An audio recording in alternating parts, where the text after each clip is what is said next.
This ain't gonna be a normal movie. Yeah. You better hold on. These are 3 real martial arts. To me, in the movie, she represents Qigong. It's Tai Chi time. You said you've seen Kung Fu Hustle before? I have, but I was like 10 maybe, or I don't know. 10? Yeah. This is definitely like in the realm of Kung Fu movies, like a later Kung Fu movie, you know? Like you had the old school, like 60s, 70s, 80s Kung Fu movies, like Shaw Brothers films and all the like Black Belt Theater movies and stuff that come up on Saturday. Kung Fu Hustle is a little later, right? I think this was from like the 2000s maybe? Yeah, like 2000. But this is so full of like Easter eggs and references to like all those old school Kung Fu movies, and what they have is the fantasy Kung Fu movies. I think that fantasy aspect is why it was so popular. Yeah. And all the pop culture references, like the Axe Gang is like a real type thing, and there's just something about like the disregard for society. Even though this is like a Hong Kong thing, right? All the background is supposed to be Shanghai, because that's where like all the gangster movies would take part in. Yeah. So like, you know, when you think of gangsters, you think of Shanghai. Like, you know, don't get shanghaied. Right? Yeah. You know that saying? Like, don't be Shanghai. This whole scene like sets it up and it's just like, this ain't gonna be a normal movie. Yeah. You better hold on. Like, spoilers. Bam. Ooh. Poor thing. With the shotgun. Yeah, and still with rhythm. Still with the moves. Bill Murray said that this is the best comedy movie ever made. Yeah. Like, because just the way it's shot and all the references. So I'm not sure if there's a much better like beginning to a Kung Fu movie than this, right? This is the most like epic. This is so awesome, right? Introducing the characters, right? You got the laborer with the strong legs. He comes into play. I could do that. Oh yeah, that's how we train at school. I just make my students carry things. The slightly effeminate tailor. He's in touch with his yin as well as his yang. Noodles and kanji. Dumpling maker and the noodle maker. And then this guy. The alcoholic? He's the landlord. Oh, he's the landlord? He's the landlord, yeah. This actor is Yuen Wah. He's a super deep martial artist. He's been in a lot of stuff. He's really famous within those circles, you know? And this guy right here is Chu Chi Ling. Chu Chi Ling is a famous Hung Gar master. He trains Hung Gar, which is one of the... What's Hung Gar? It's a southern fist. It's called, it's Hung is the family, Hung family fist. It's a real martial arts style. It was actually the basis for earthbending. That dude's within the martial arts circles is legit. Yeah. Oh. No more water. Man, lady. How'd she get down there so fast? Don't ask. She's great. She might be my favorite character. Her and the landlord. And these two, they have such good chemistry on screen. It's ridiculous. Uh-oh, what's going on there? If the shutters are rocking, don't come in. So you gotta be soft. Yeah. You gotta be soft to work on your break faults. And there's Stephen Chow. A little shout out to Shaolin Soccer, huh? Have you seen Shaolin Soccer? I have. Recently, we watched it. Yeah, it's good. I love Shaolin Soccer. No more soccer though. You see what they're doing. They're trying to pose as the Axe Gang. A little intimidation racket. I really like this scene because it makes me think of the saying in Chinese martial arts, Gao Shou Zai Min Jian. Gao Shou Zai Min Jian means a master among the people. You never know who's got the goods. You know what I'm saying? You never know who's got the good Kung Fu. So he's here trying to pick a fight, seeing all these people that he thinks he's going to be able to beat up. And what happens is like, nah. He's like bleeding on the first That doesn't work. Not you. Yeah. You're too strong. Go back. Go back, right? So he's thinking, he's like, oh, I'll just pick one of these normal, common people. Yeah. And I'll have an easy go of it. But no. They're all elite. Gao Shou Zai Min Jian, right? Yeah, don't pick Chu Chi Ling. You're lucky you didn't pick him. Buff. It's like Bolo Young, right? See, wherever you go, you don't know who you're gonna pick. You think you're picking the weak guy. No, sorry. The little homie's been eating his Wheaties. You're all such wimps. Yeah. Oh, don't mess with the landlady. No discussion. I love it. She just starts whacking him. Stephen Chow is actually really good at martial arts. Like his movement, when he does Kung Fu, he's quite good at it. You know, super talented. He's a director of this too, right? Yeah, yeah. He's super talented. Writer, director, he's amazing. actor. Pretty much everything he's done has been awesome. If you've seen this before, you know what's about to go down. Somebody's about to show up. People got to show up and defend the village. These 3 guys just show up, right?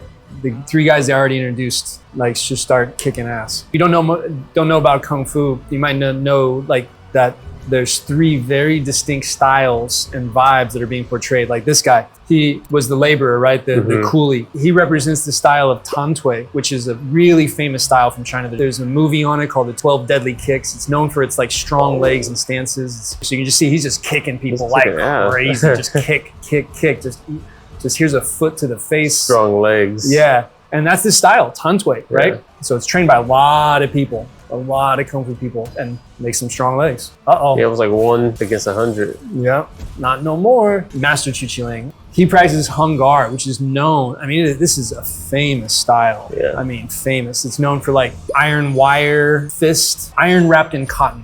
Softness overcoming hardness, right? So you can see his movements are fluid and soft, but like just hitting. You know what I mean? Just as powerful as that dude's legs. Yeah. Because there's another saying, northern legs, southern fist. And tan tui is a northern style, and Hung Gar is a southern style. Uh-oh. No more axes. Tommy guns, people getting weapons, time for this dude. This is cool because this is the staff guy. The history is that the Yang family were a military family, and the fifth son went to the Shaolin Temple and started training there. But at the Shaolin Temple at the time, you couldn't have bladed weapons, so he could only use a staff, not a spear. So he trained with the spear, and that's where a lot of the Shaolin staff techniques came from, was from this guy, the Yang family spear. At some point in the movie, he uses a spear, and they say, Yang family, staff and spear. They say that in the movie? They say it in the movie, oh, nice. They say it in the movie. These are three real martial arts that this is based off of. Like the martial arts that come from the people. That's cool how they like display all different, three of them. Right. Stephen Chow talking about the Buddhist palm kung fu, and he's talking about this old monk giving him this thing, right? It's all made up. This is literally made up. You know, the other martial arts that we just saw, those are real martial arts, right? Buddhist palm manual. Yeah. See? But see, defend the weak. That's what it's for. But first make sure you're training real martial arts. Yeah. Maybe start with tan tui. This is like really an interesting part of the scene where like, you know, these people are giving what they can give to these guys who save their lives. You know, these guys are a little bit touched. People respect martial artists, but you know how that song like mamas don't let your babies grow up to be cowboys? It's kind of like that too. Okay. Like you don't necessarily want your kids to grow up to be kung fu people. Yeah, like you respect it, but it's not necessarily like, you know, an easy like a dangerous lifestyle. Yeah. You know, what are you going to do for a job? You're just going to open up a kung fu school? You know what I mean? Hey, there's no YouTube channels back then. You know what I mean? And so they're like, you know, do a real job, be a tailor, be a laborer, go be a doctor, something like that. Don't cause trouble. And then she yells and just shows them she means it. You get a sense of her energy when she does that. To me, in the movie, she represents Qigong, to me. Because like, what does she use as her main techniques? Just energy. Like, later in the end, she does do some kicking and punching, but like, she just yells, it's her vibe, it's her energy, and this is great. He tries to, no luck, except bad. Every single one, right back into him. But it creates a precedent. If you remember, he keeps stabbing himself, right? And then what happens? He gets bit by the snake over and over and over again. Like, and then he goes and he gets into the, that like old metal box and just beats it up because he's going through that process. Really cool is the scenes that sort of lead up to it. These three guys meeting one another, finally knowing that they're all masters of their own art, right? And what do they want to do? Just touch hands and fight a little bit. Test the arts. And there's a saying in Kung Fu that I really like, Xi Wu Hui Yo. It means when you train martial arts, you have friends. You make friends. And so it's like, even though it's fighting, it's still a way to communicate. Nice. This style of action is much more of like that old school Shaw Brothers, you know, where you show the stances, you show the moves. Falls into the sunset. What do the rings represent? Usually you use those for training, so you can do your forms with them and it makes your arms a lot stronger. The forearm is considered a bridge. You use it for blocking, you're using for bridging distances. Even in Tai Chi, we put a lot of focus on how we're connecting to that. So you put some iron rings out there, it changes the way you have to stabilize, load, and move your arm. And so when you combine that with like proper movement from your legs and your waist, you can get a lot of good strength. I mean, you see how broad that guy's chest is. I mean, he is built through his training. Yeah. What instrument is that? That's the zither, or the guzheng, which is like the classical Chinese instrument. Right? He's got good technique. See, there's the loss of the spearhead, just like in the story. This is pretty cool when he starts doing both. This is more like Peking opera almost, like the way the Peking opera movements are, which is really, really challenging. It's Tai Chi time. Tai Chi. Oh. Soft overcomes hard. His hips are so mobile. It's all in the hips. Just like a feather. Like a feather, he just floats on the ground. Tai Chi, man. That's why we do Tai Chi. Yeah. If you want to move like this, please join our... Link in bio. Link in the description. Yeah. To move like this. Silk pajamas not included. And White Crane spreads wings. That energy. You know who else I've seen do that? Snoop. Just taking it all in one. Done. Yeah. I bet Snoop Dogg. What is she telling them? Come back again, I squish. Like grape. Here, they're going to find the most powerful man in the world, I guess. Strongest Kung Fu master. I think his name's The Beast. This is like one of those there's so many little Easter eggs in there from other movies, but this is from The Shining. Shining, yeah. Yeah, this is total Shining.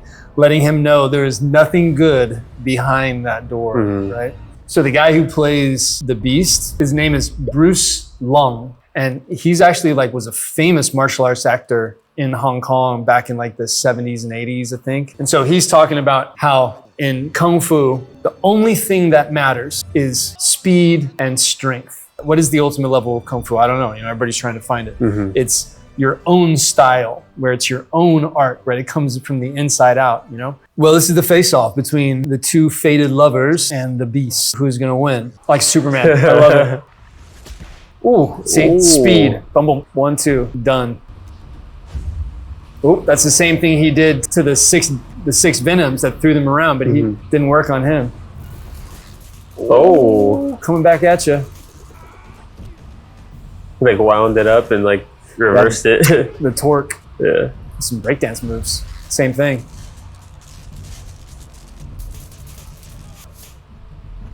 Gotta release it. Yeah. Gotta release it. Keep the energy going. Keep the energy going. It's too much to deal with. The Beast is no joke. What type of entanglement is this? It's when the twister game goes too hard. Stephen Chow steps in, finally decides, I'm the good guy. The ending of this is really cool. There's a couple interesting things going on. He gets beat up, and so he goes through that process again. Earlier when he got stabbed and all the snake bites, his body goes through that transmutation process of making itself stronger again, which is a Kung Fu concept. That's the idea. You train, your body overcomes those obstacles to make yourself stronger. If you're training your Kung Fu right, you'll eventually, hopefully, you'll get stronger. But for him, it happens all at once, very quickly. Yeah. The idea, as they're saying, is he had a block in his chi that was holding him back. There's this idea in Qigong and stuff, this idea of your original qi, your yuan qi. And that when you can start to tap into your original qi, you bring out what they consider your full potential. Now he's good at Kung Fu. Never learned it before, but he's good. Supposed to be a human system. Maybe he could be a doctor or a lawyer someday. They're still trying to not have him do Kung Fu. Yeah, and you see what she says? A stunt man more likely, which is hilarious because they're both stunt people. Yeah. But you see, Stephen Chow moves well. You know what I mean? When I watched him in some of his other Kung Fu stuff too, I was always really impressed. Well, Mr. Beast, all he wants is to find a worthy adversary. One of my teachers used to say, if you act like the biggest and baddest dude on the block, you will probably run into the biggest and baddest dude on the block. Yeah, this is old school Shaw Brothers Kung Fu stuff. All the quick hand techniques, showing the Kung Fu. Stepped his toe. My Shuai Jiao teacher, he loved Kung Fu, history and Kung Fu, culture and stuff. And so what he would talk about is there are some animal styles of Kung Fu, the older animal styles, where they really try to copy the animal. Because animals move stronger and with more confidence in their environment. They're more specialized. But we're not toads, we're not tigers, we're not these things, right? So if you force yourself to move too much, that's not human, right? Yeah. It's not necessarily good for you. Yeah. It's not necessarily good for your body long term. It's not necessarily good for your Kung Fu long term. So as Kung Fu evolved, the way you kind of embody the animal essences changed a little bit. It became the spirit of the animal, not just the movement of the animal, because you had to keep your movement grounded in the physical body. And you see he gets sent way up into the sky, and what does he see? Majestic. The Buddha. I feel like I'm about to see Mufasa. Simba. The long lost Buddha palm. And see, and there's like the Monkey King kind of idea, trapping him under the palm, pressing him down into the palm. And see, this is great. He asks him, what's that technique? And he says, I can teach you. You know, like even though the guy just fought, like he's now offering, I'll teach you. You know, like, which is really cool. Yeah, which is really cool. You know, no secrets. Just share the art, called the Shuai Jiao. It means whoever comes, I teach. Like whoever shows up, I teach. And everybody lives happily ever after. Nice. Kung Fu Hustle. I didn't realize there's so many little like Kung Fu Easter eggs in there. There's like Hong Kong cinema Easter eggs. There's like all these references to like Hollywood. And then, you know, Stephen Chow, like he knows his Kung Fu. Like he knows his Kung Fu. He knows his Kung Fu history. You know, put a lot of legit stuff in there. So yeah, really cool movie.